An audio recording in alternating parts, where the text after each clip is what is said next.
Esse é o Broken Machines, o seu momento de ouvir bate-papos informais e inspiradores sobre as áreas de produto, design e tecnologia. Chega mais!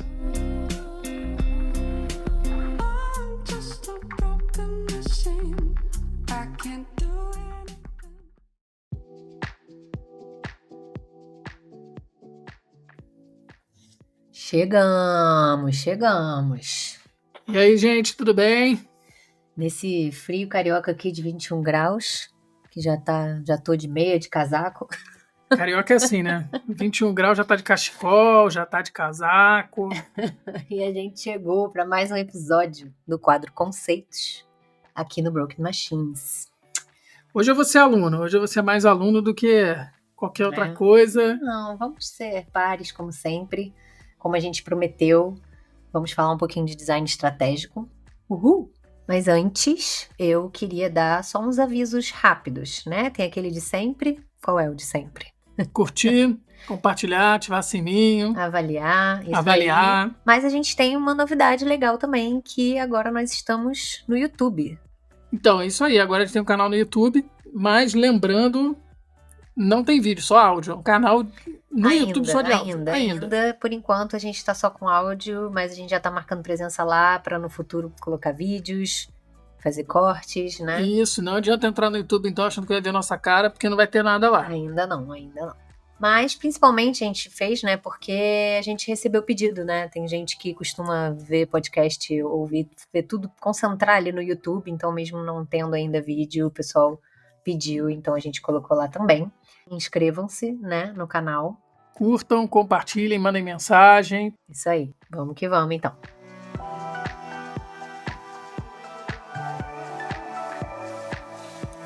Bom, hoje mais um assunto, eu gosto muito da palavra polêmica, né? Então mais um assunto polêmico para os designers, principalmente de plantão, né?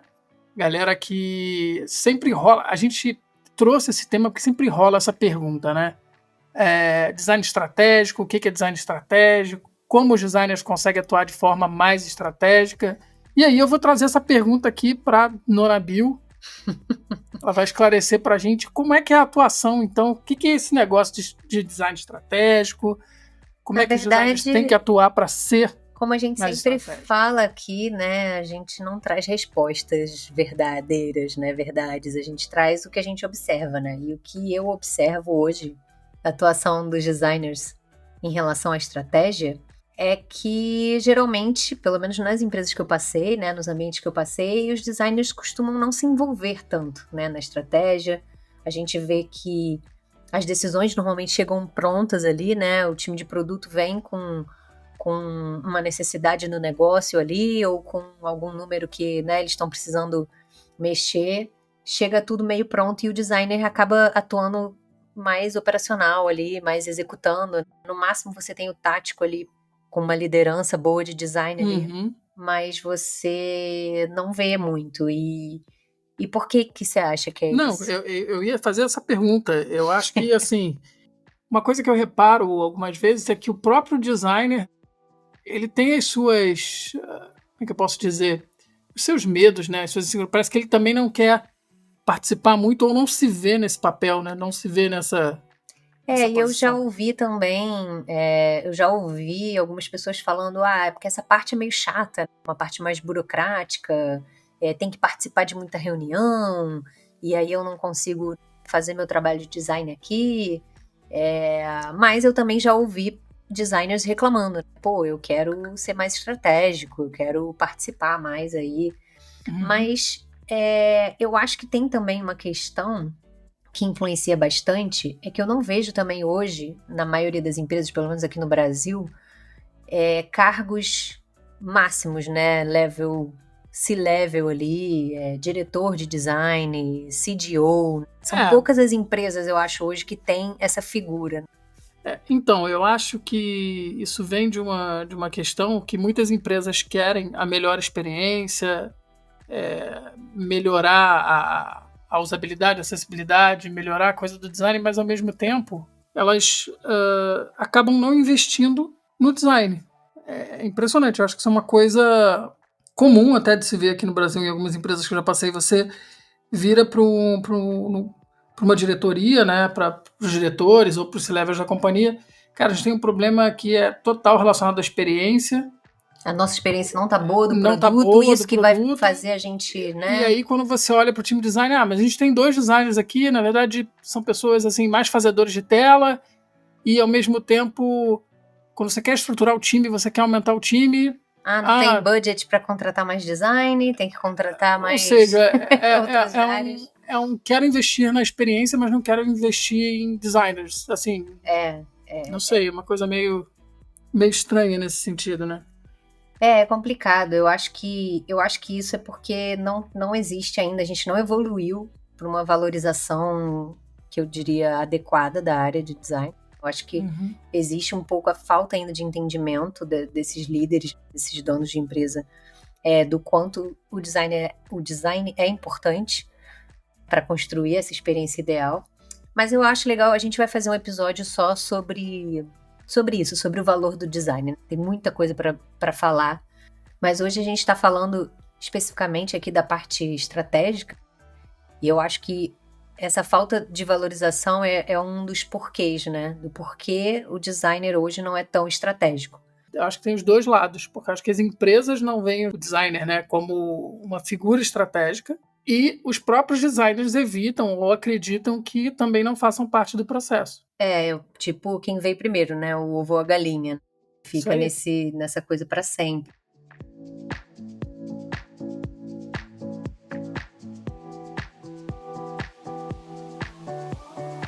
Então, mas aí eu queria fazer uma pergunta para você, assim, o que você acha? Designers deveriam, afinal de contas, participar mais da estratégia? Olha, a resposta curta é sim, claro, por favor.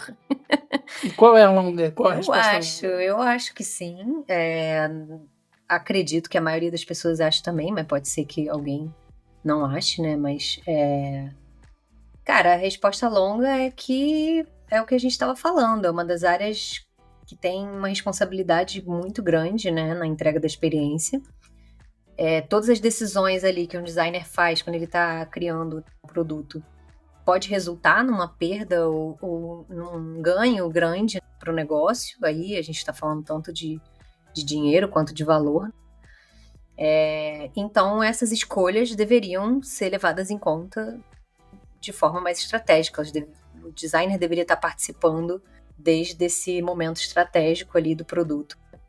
Inclusive, uma das decisões que eu tomei, assim, eu não sei se isso é de conhecimento geral, mas eu sou um designer de formação, eu fui para produto, inclusive, para participar mais dessa parte estratégica, e eu fiz esse caminho exatamente para tentar, através de produto, entregar mais de design, mas de uma forma mais estratégica, que impactasse mais as companhias. Conseguir influenciar mais na estratégia do produto para que no final o design fosse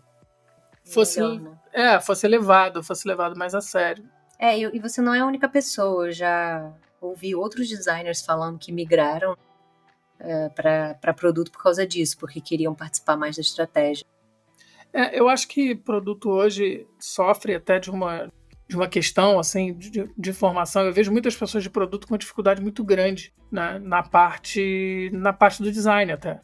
Conversei com várias pessoas, converso com várias pessoas, inclusive tem pessoas trabalhando comigo de produto que têm essa dificuldade. E eu acho que, na minha opinião, assim, principalmente a parte de produto, eu acho super, super relevante, super importante esse conhecimento do design, da experiência, tem livros, inclusive, de produto, o Build Better Products, por exemplo, que as coisas se misturam muito, né? Os conceitos de design se misturam muito com o produto. Por isso, até, esse podcast é ótimo, porque ele é design e produto, então a coisa é muito misturada, é tudo muito junto e misturado, né? Mas hoje a gente vê muito nas empresas os product managers, né? A galera que trabalha com produto vindo de tecnologia, né? Talvez por isso eles não tenham tanto essa inserção. É porque as empresas também, na grande maioria, elas olham e entendem os aplicativos, né? O que está sendo desenvolvido hoje como uma coisa muito tecnológica. E a gente vê, inclusive, uma dominância muito grande dos times de tecnologia propriamente dito dentro das empresas. E aí eu acho que é uma priorização muito grande por ser um profissional de tecnologia, da área de tecnologia, quando, na verdade, na minha opinião, na minha percepção, a gente constrói produtos, a gente constrói, né, interações para usuários, para pessoas, para seres humanos. E ninguém melhor do que o designer, né, que lida com isso, que estuda acessibilidade, que estuda usabilidade, para entregar resultado para o ser humano, para entregar produto para o ser humano, para entregar experiência para o ser humano. Não é que a tecnologia não seja importante, claro, é muito Sim. importante, tem que ter, mas eu acho que o que a gente está querendo dizer aqui é que poderia ser mais equilibrado, até para essa experiência no final ser realmente a melhor, né, possível. Mas dentro desse cenário que a gente está, aí existem formas da gente ir mudando isso, né? Não é algo que, é assim e vai ser assim, e o designer nunca vai conseguir ser estratégico. Então, algumas coisas que eu penso assim que podem ajudar aí nas empresas a mudar isso é, primeiro, ter uma participação da liderança de design ali, né? Uma participação obrigatória nesses fóruns estratégicos. Então, independente da estrutura da empresa, né? Pode ser que a empresa vá só até lead design, em algumas é manager, em outras vai até o VP de design, sei lá. Não importa a estrutura, mas esses fóruns em que estão sendo discutidas as estratégias dos produtos, uma liderança, né, de design tem que estar presente. Então, isso foi um movimento que eu vim fazendo ali em empresas que eu passei. E tem também a questão das entregas, né? Eu acho que hoje o designer ele entrega muito só o objeto, né, da entrega do design, só o fluxo ou só o layout. Ele não entrega muito o resultado esperado para o negócio, né? Então, uma coisa que eu tento fazer também nos times é trazer na hora da apresentação ali do review, em que o designer está mostrando o layout, o que o designer está mostrando a entrega, seja o layout ou a pesquisa ou o que ele estiver fazendo, trazer também por que aquilo é importante, qual o resultado que aquilo vai trazer para o negócio, quais são as oportunidades que o negócio pode ganhar no mercado ou né, oportunidades financeiras. Então, o designer também tem que partir do designer também tá ligado nisso, né? Prestar atenção nessas coisas e apresentar o trabalho dele com esse valor, com essa referência. Com certeza, com certeza. Acredito que isso vindo também da apresentação do resultado ali, de como isso traz visibilidade para a entrega, se torna muito mais efetivo, né? Se torna muito mais visível.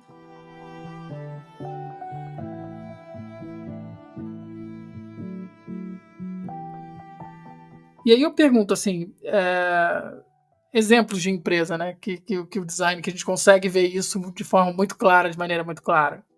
Para mim, a referência que vem é sempre a Apple. A Apple, o Steve Jobs era designer, né? Eu acho que a essência do design permanece na Apple até hoje, assim, né? Da coisa ser criada bem centrada ali no... Apesar de ser uma empresa de tecnologia, começa tudo bem centrado no ser humano, né? Ele teve uma visão desde o início ali de criar uma interface intuitiva, de ter as fontes, né? De ser... Ele usou muito o design ali para construir as coisas, então... Eu acho que o interessante do Steve Jobs, quando ele começa a estudar outras coisas, eu acho que isso expande um pouco a cabeça, né?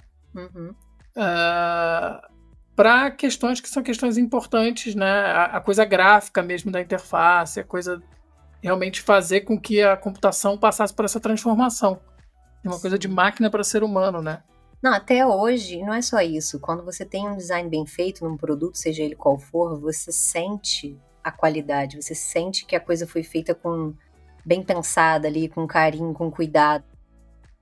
E às vezes você não consegue nem traduzir, né? Eu já ouvi várias pessoas falando, mas um negócio assim, uma experiência alto nível, uma experiência fluida, as pessoas entram numa questão subjetiva ali, justamente porque tem o design é muito importante, muito presente na construção do produto, e aí você não consegue dar exemplos práticos do que é que faz você ter aquela sensação de valor, né, de qualidade do produto, mas eu entendo muito que é porque a coisa começa com essa mentalidade do design. Eu acho que ele é um valor mensurável para quem trabalha, para quem vê e para quem entrega muito, né? Eu lembro que a gente estava estudando, eu não lembro com quem foi alguém do trabalho que estava levantando isso, dizendo que as bordas do MacBook da Apple tinham a mesma relação que os ícones Mesmo tinham, raio. o mesmo raio que os ícones tinham, o mesmo raio. Gente, isso é consistência, né? Isso é um conceito, é uma heurística, se a gente falar, que traz essa consistência para o sistema. E que isso foi pensado, assim, E isso é o foi que eu tava falando, estruturado. só que assim. você não mede o raio, né? Você não mede, mas você sente que a coisa tá bem feita, né? É muito importante. Assim, agora trazendo de volta para o foco que é a estratégia, né? Mas como é que a gente cria essa estratégia? Como é que a gente associa isso aos designers? Como é que a gente faz com que os designers participem mais disso? Como é que a gente consegue criar isso, fazer isso rodar? Porque eu acho assim que pro designer querer também participar da estratégia, ele tem que estar seguro, né? E para ele estar seguro, ele precisa estar preparado. Ele precisa saber como criar essa estratégia. E eu digo assim por mim mesma, porque durante muito tempo eu não conseguia me achar uma pessoa estratégica, porque eu achava que, pô, sei lá, talvez eu não saiba pensar de forma estratégica, porque eu via a coisa de uma maneira muito subjetiva, sei lá, não sei explicar, mas eu nunca sabia por onde começar. Tipo assim, pô, a gente precisa de uma estratégia para melhorar aqui, sei lá, para aumentar a conversão, nananã. Eu ficava, cara, por onde que eu começo? Como é que eu traço uma estratégia? Eu não sabia, eu ficava meio perdida. Eu acho que isso deve ser comum aí também entre outras pessoas. Né? Ainda mais com a falta de envolvimento, né? Exatamente. Ver presente E nessas eu empresas. sempre achei sensacional quando chegava alguém assim, olha, a gente fez uma estratégia assim, por causa disso, primeiro a gente vai fazer tal coisa, aí isso vai evoluir para essa outra coisa aqui. E eu olhava aquilo, meu Deus, tudo faz sentido, né? Mas como é que essa pessoa tirou isso da cabeça e fez? Né? E aí eu acho que aí a gente entra no ponto que é a questão do framework.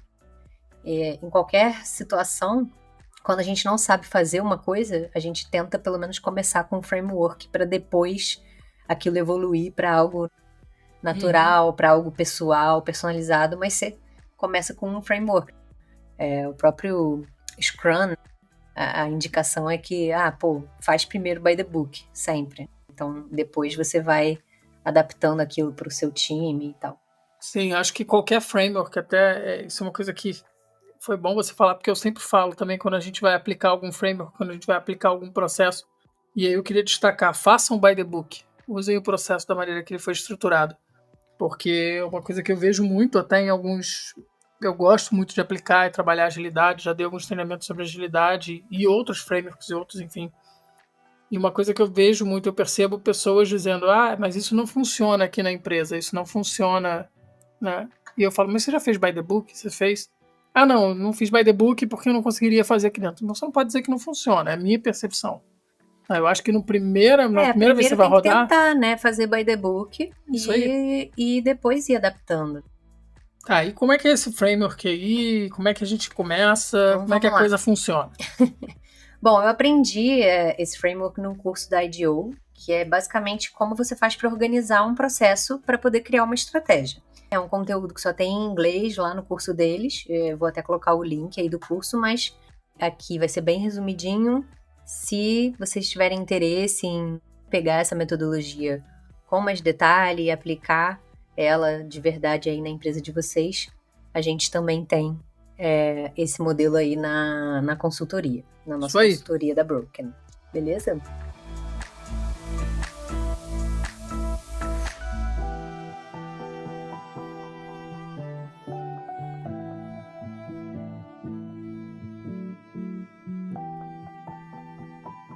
Então vamos lá, como é que funciona? A gente quer saber como é que funciona. Tá falando, a gente tá dando volta aqui, mas Bill, como é que eu aplico isso aqui na empresa? Como é que eu consigo ser um designer mais estratégico? Agora, Guia do Mochileiro das Galáxias, é isso? Então, primeiro aquelas coisas que eu falei, né, da liderança de design participar, de apresentar sempre os resultados, mas se surgir algo específico, primeiro não tenha medo, porque estratégia nada mais é do que uma escolha dentre possibilidades. Então, primeiro você tem que saber quais são essas possibilidades que você tem e como tomar a melhor escolha. É basicamente isso. Só que, beleza, mas como é que a gente organiza isso? Então, antes de começar a fazer aí o método, você vai ter uma etapa de planejamento. Então, saibam aí que são 7 passos. Então, você vai criar uma agenda com os espaços necessários ali entre eles. Então, sejam reuniões ou encontros, né? Ou, enfim, atividades paralelas ali. São 7 passos, então tem que montar uma agenda. Depois você vai dimensionar a equipe. Pode ser só você, mas se você for montar um grupo de pessoas para te ajudar a montar essa estratégia, junta aí de 6 a 8 pessoas no máximo para fazer essa execução. Quanto mais gente, mais complicado fica de focar, né, e fazer as escolhas. Mas pessoas chaves, né, pessoas que realmente vão fazer a diferença ali.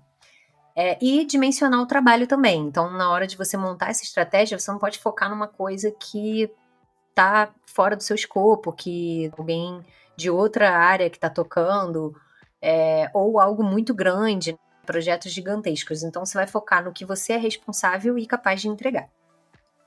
Beleza. Então, esse foi a preparação ali.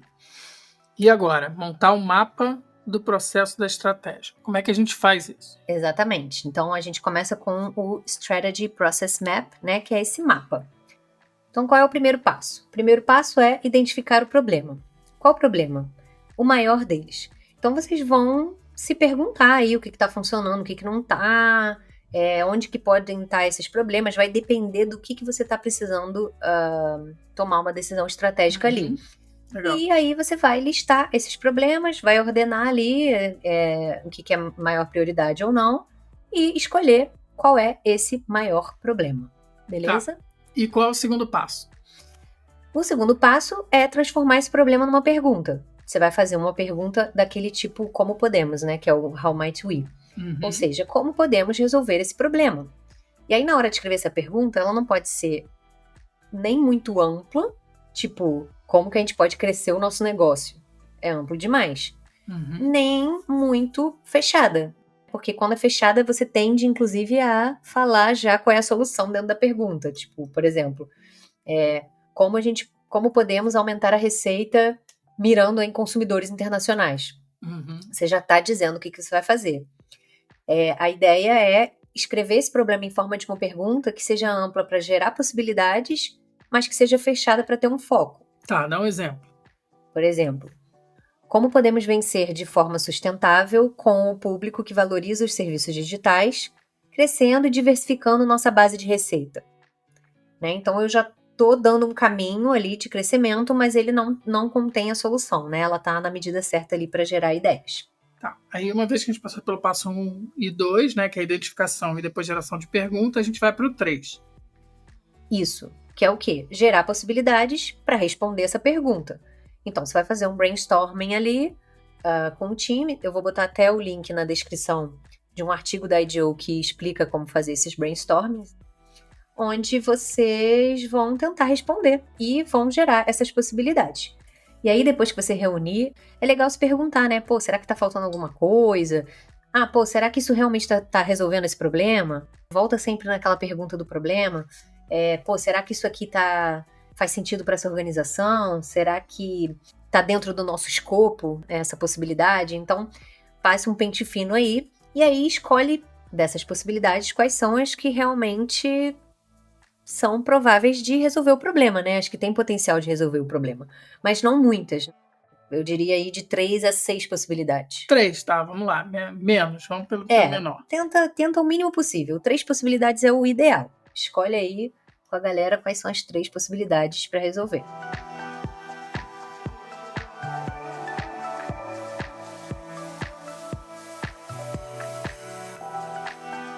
Tá, vamos lá, são 7 pontos. Agora, qual o quarto ponto? A gente já chegou no terceiro, vamos ver o quarto agora. Então, aí você vai pegar essas possibilidades que você escolheu e agora, uma a uma, você vai tentar entender qual delas vai ser a ideal para você escolher. Como você vai fazer isso? O quarto passo é o que deveria ser verdade. Então, é o passo onde você vai colocar quais são as condições para cada possibilidade daquela acontecer. E aí, para cada possibilidade, você vai perguntar o que deveria ser verdade sobre os clientes, a sua empresa e possíveis concorrentes. Então, esses são os 3 pilares em que você precisa se questionar o que precisa ser verdade. Vou dar um exemplo para ficar mais claro. Vamos supor que você tem uma loja que vende sucos naturais, sucos de fruta, num bairro. E você quer expandir. Só que você pode expandir de várias formas. Uma das possibilidades seria expandir para um outro segmento, ou seja, passar a vender, além dos sucos, vender também refeições saudáveis. Para isso, o que deveria ser verdade sobre os clientes? Os clientes deveriam estar precisando, né? Deveriam estar querendo se alimentar de forma saudável. O que deveria ser verdade sobre a sua empresa? A sua empresa, ela precisaria ter uma logística ali, você precisaria contratar, né, nutricionistas, cozinheiros, enfim. E o que deveria ser verdade sobre os concorrentes? Naquele bairro que eu tô, não pode ter muita loja que já faça isso, que já sirva essas... Sim, senão a concorrência vai ser senão super você vai acirrada, ter muito concorrente e talvez você não atinja o sucesso. Então, basicamente é isso. Agora, você tem uma outra possibilidade nesse cenário, que seria, para eu expandir, eu vou continuar vendendo só suco, mas eu quero expandir para outros bairros. Eu quero abrir outras lojas. É uma outra forma de expandir. E aí você vai se fazer essas mesmas perguntas. O que deveria ser verdade sobre os clientes? Então eu tenho que ir para um bairro que tem esse perfil de cliente, que é mais, né, que gosta de uma vida mais saudável e que vai querer consumir o meu suco. E para a empresa? E para a empresa. Para a empresa eu preciso achar ali locais que tenham um aluguel que valham a pena, né, que entrem dentro da minha receita. E para os concorrentes não pode ter muita loja de suco natural já ali, porque senão eu vou ter uma concorrência grande. Ou, enfim, até mercados, né, que vendem também suco de fruta, né? Então, basicamente isso. Você vai se perguntar para cada possibilidade o que deveria ser verdade sobre os clientes, empresas e concorrentes. E aí, uma vez que você se perguntou isso para cada possibilidade, você vai ter uma lista de condições, né? Isso aqui precisa ser verdade, isso aqui precisa ser verdade, aquilo outro também. Beleza, listamos aí as condições. E agora?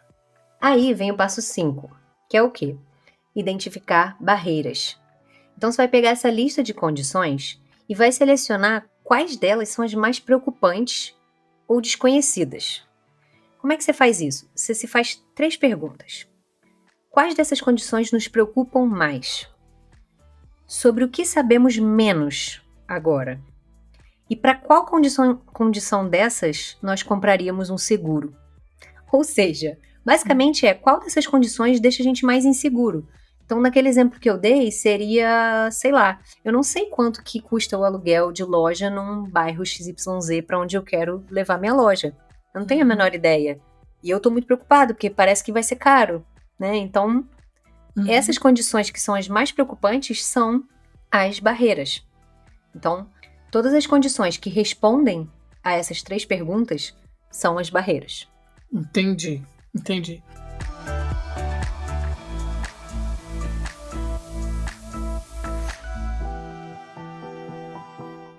Tá, mas e agora? Então eu já identifiquei as barreiras com as perguntas que eu fiz. Qual é o próximo passo? 6º passo. 6º passo é teste para aprender. Então, basicamente, o que você vai fazer no 6º passo é verificar quais daquelas barreiras que a gente estava preocupado, né, e estava na dúvida, são realmente verdadeiras. E aí, é qualquer tipo de teste, dependendo de qual é a situação, qual é o produto, o que você está, né, fazendo, qual o tipo de teste que se enquadra melhor. Então, tem teste de guerrilha, né, que é aquele teste mais simples, rápido, que você vai na rua ali, pergunta para as pessoas.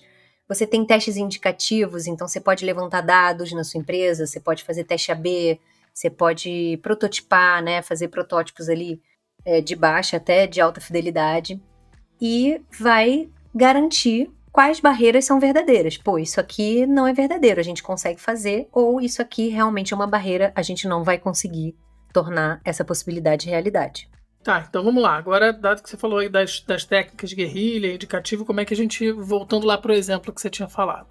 Aí eu vou fazer um teste, né? Por exemplo, se eu quero saber se os clientes, né? Se eu identifiquei que era uma barreira, os clientes serem pessoas realmente que estão em busca de produtos saudáveis naquele outro bairro, eu vou lá e vou fazer uma pesquisa de campo, né? Um teste de guerrilha ali. Eu vou chegar e vou entrevistar as pessoas na rua, vou perguntar como é que essas pessoas se alimentam, se elas sentem falta de ter algum tipo de estabelecimento do tipo.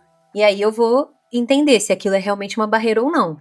Se eu entender que sim, é uma barreira, aquela possibilidade já perde Possibilidade mais pontos remota, ali. né? É. Ela já começa a perder pontos. Mas se não, se eu identificar que, pô, os clientes estão doidos para ter um lugar, né, que venda produtos saudáveis, que venda sucos, você viu que aquilo não é uma barreira. Então aquela possibilidade está no jogo.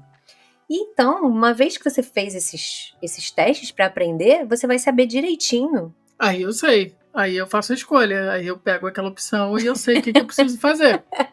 Aí a gente chega no passo 7, que é faça uma escolha.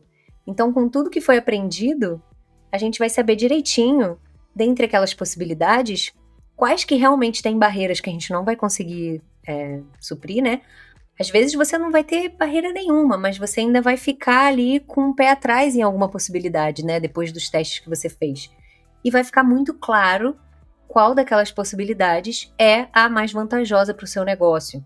Então, o 7º passo é o momento em que você define e escolhe somente uma possibilidade.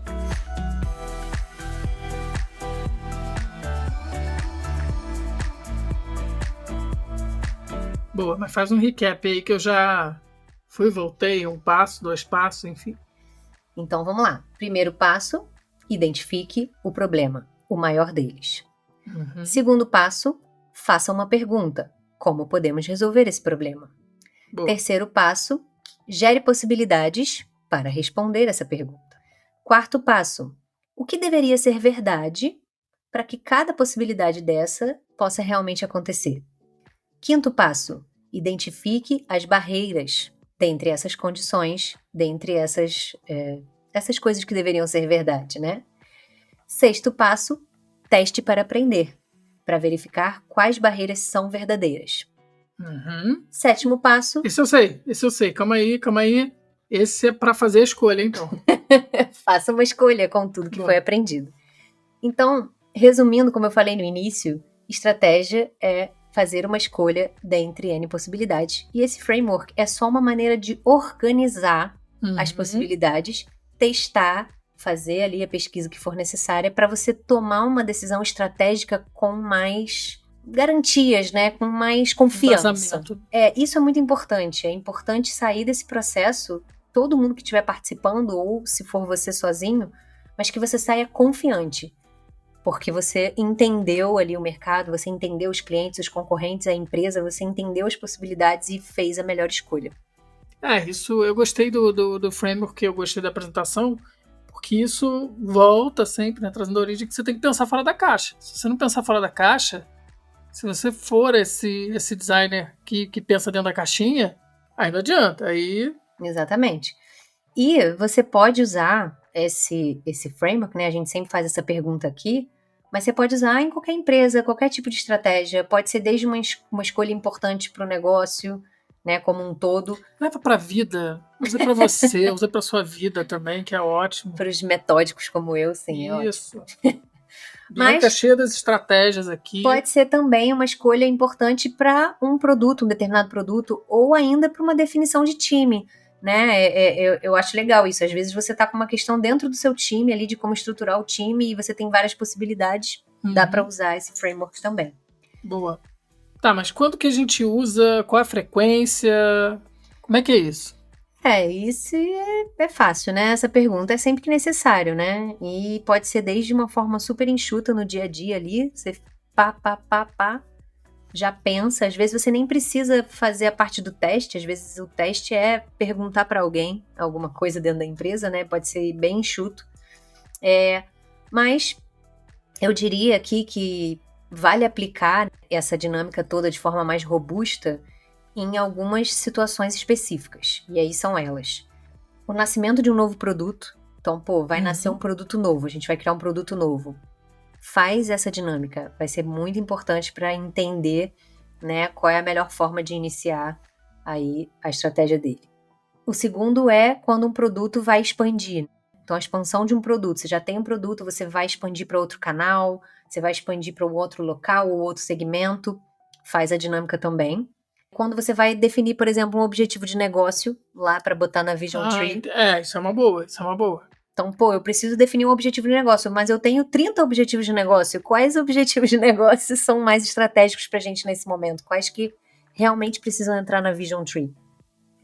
Isso é bacana. Fazendo um parêntese aqui, no episódio passado a gente explicou, né, aí a Vision Tree. Então, se você não ouviu esse episódio, ouça.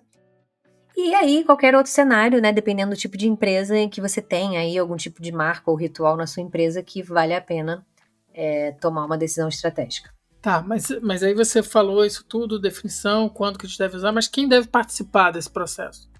Eu acho que aí depende do nível da estratégia, né? Porque se você está falando nível de empresa ou de BU, né, de Business Unit, é uma decisão estratégica realmente, né, para o negócio, você tem que envolver aí C-level, diretoria, heads, né? Que a gente está nesse nível de decisão. Se for uma estratégia que você esteja querendo definir para o seu produto, a nível do produto, é legal ter as lideranças da tríplice, de produto, design, engenharia. Agora, se você estiver fazendo uma decisão estratégica a nível de um projeto ou de uma funcionalidade, aí a gente está falando das pessoas de dentro do time. As pessoas que estão envolvidas naquele projeto podem participar e, mais uma vez, se for uma estratégia sua, você mesmo. Boa. Isso, assim, mas aí pensando no cenário, como você citou até o último episódio, isso não inviabiliza a criação de uma Vision Tree. Não, pelo contrário, ajuda a você decidir o que entra na Vision Tree. Boa. E isso que é o mais legal, porque se você for um designer e você resolver usar essa metodologia, você vai estar puxando a galera do time junto para tomar essa decisão e já vai estar mostrando ali que você está participando de forma mais estratégica. Bacana. E uma vez que você definiu isso tudo, como é que você comunica, como é que você informa, como é que você dá manutenção? Da mesma forma que todos os frameworks que a gente fala aqui. Então, usa uma ferramenta onde o processo seja documentado, onde, né, tudo isso que você está fazendo, listando e pesquisando, vai ficar ali que todo mundo tem acesso. Então, a gente falou do Miro, mas, enfim, qualquer ferramenta, Figma, qualquer ferramenta onde todo mundo na empresa acesse, né, e consiga olhar. Até porque é bom registrar do porquê você tomou aquela decisão. Qualquer decisão que você toma, né, principalmente decisões estratégicas, é legal saber no futuro, ter registrado para, mas por que a gente decidiu fazer isso? Então o processo está documentado lá e você sabe por quê. Sim. Eu acredito que deva ser, principalmente, né, do ponto de vista do design, como a gente falou no início, que tem essa dificuldade, muito difícil, né, também esse posicionamento, né, e assim, e aí eu pergunto até para o que o designer pode enfrentar de dificuldade de participar dessa criação, de participar dessa questão embrionária dentro de uma empresa que ele trabalha hoje, quais são as dificuldades, os desafios que ele vai enfrentar? Eu acho que talvez a maior dificuldade, eu acredito que seja essa questão da voz do designer, né? Do designer ser realmente ouvido, né? Dele chegar com uma ideia de como fazer a coisa e sem ter força no sentido de volume. Tem muita empresa que tem pouco designer e às vezes eles estão isolados numa squad ali, num contexto. Eu acho que o principal ponto, né, quando você traz essa questão do design mais estratégico, por isso que eu falei muito do pensar fora da caixa, às vezes a gente está numa empresa e a gente acaba se limitando, achando que a gente não pode, né? Eu não posso, eu não devo entrar, isso é papel de outra pessoa. E aí eu acho importante passar a mensagem também de que a gente tem que ser muito, muito brigador, né? Usando essa palavra, muito brigador, muito lutador, né? De abraçar. O designer, ele traz junto, né? Ele puxa. E eu acho que tem que existir essa curiosidade de entrar na área do outro, de entender a área do outro, de entender a origem do problema, porque eu acho que os designers eles só vão conseguir ser mais estratégicos, aí na minha visão, se eles participarem mais. Eu já ouvi designer dizendo que, mas eu não gosto de gente. Eu já ouvi isso. Então, assim, como é que, na minha opinião, né? Como é que designer não gosta de gente? Designer faz pra gente, entrega pra gente. E eu acho que isso é uma relação direta. Eu acho que não tem como você também ser mais estratégico se você não se envolver. Eu acho que começa nessa vontade que o designer tem que ter. E aí, falando por experiência própria, eu tinha muito medo de me envolver com estratégia porque eu não tinha confiança. Eu achava que eu não era capaz. E aí, nesse ponto, usar o framework ajudou muito. Porque eu não sabia por onde começar, como eu falei. E aí, usar o framework vai trazer essa confiança. E com essa vontade, e em seguida com essa confiança, a gente ganha mais voz e a gente consegue participar mais de todos esses momentos e a gente consegue trazer essa visão mais humanizada da coisa, né? De estar trazendo aí sempre o usuário em primeiro lugar, né? Então, eu acho que é um bom caminho, né? Para começar, para quem tá perdido aí também, eu recomendo. Boa!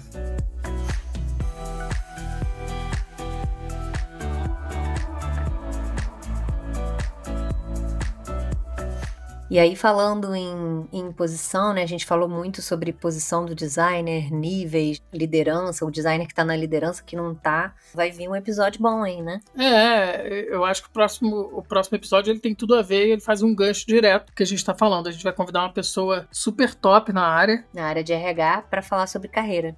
Isso. E aí, como que isso está vinculado à visão também, à estruturação da carreira do designer em relação a essas empresas, em relação a todo esse cenário que a gente vê por aí? Acho que começa aí. A gente dá aqui algumas ferramentas para o designer se posicionar, mas existe a coisa da carreira que está por trás disso tudo. E acho que vai ser um papo bem bacana. E eu acho que vai ajudar muito também a trazer esse olhar, pode contribuir com a visão das empresas, esse amadurecimento da visão das empresas em relação à figura do designer hoje. Então é isso? Fechamos? Então é isso. Esse é mais um episódio da nossa série lá de conceitos. Isso aí. E, novamente, se ficou alguma dúvida, se não deu para entender, como é tudo áudio, é difícil mesmo, às vezes fica confuso, volta ali, mas se ficou alguma dúvida, ou se você tiver alguma outra forma de desenhar estratégia, né, de criar estratégia aí no seu contexto, manda pra gente. A gente quer muito discutir e trocar com vocês sobre isso. E já de antemão aqui, até eu acho que esse é um papo bem complexo, eu acho que a gente pode mais pra frente, inclusive ter mais episódios que falem sobre estratégia e design estratégico e produto mais estratégico. Com certeza. Porque eu acho que isso é papo para muito, muito episódio, assim. Tem muita coisa para falar na área. Acho que vai ser super bacana, até trazendo outras pessoas, né? Vamos pensar nisso aí mais para frente também, para continuar esse papo que é muito bom. Com certeza. Então, gente, ficamos por aqui. Sigam lá, @brokenmachines.podcast. Isso aí. No YouTube, no Instagram, em tudo. Curta, compartilha, manda e-mail, a gente tá por aqui. Beijos e abraços e até a próxima. Bye, bye. Tchau, tchau. Valeu.